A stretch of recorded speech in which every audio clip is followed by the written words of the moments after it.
How to solve inability to download or send media files such as photos, videos, or documents on WhatsApp. Hi everyone, welcome back to the channel. In today's video, I'll guide you on how you can solve inability to download or send media files on WhatsApp, so make sure to watch the video till the end. Now, normally if you're not being able to download a specific file that someone sent you on WhatsApp, it could be due to the lack of storage access. So you want to make sure to long press the WhatsApp app icon, tap the I button here, go to permissions, and then make sure to just go to this option called photos and videos, and then make sure to allow photos and videos for this app. Then after that, you want to make sure to allow all the other necessary permissions as well. Then once you've done that, what you want to do is simply go ahead and make sure to open up settings on your phone.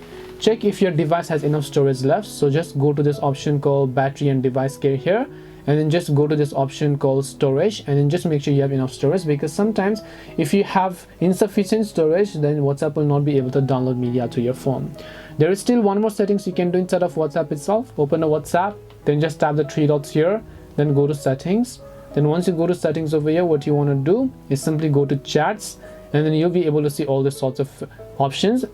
Then once you go to settings, what you want to do is simply go to this option called storage and data. Once you go to storage and data, you can see network usage, you can see media auto download. So you can just select when using mobile data, you can just select all of this to download. It could be that you're using mobile data, so you might want to switch to Wi-Fi, and you can see when connected on Wi-Fi as well, you have all the sorts of various options. So you can also select photo upload quality.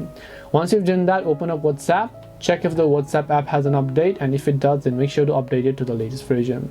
So hopefully this video helped to solve a problem. If it did help you, then make sure to leave a like and subscribe to the channel. If you have got any more questions, then feel free to leave them down below. Thank you for watching, and see you in the next video.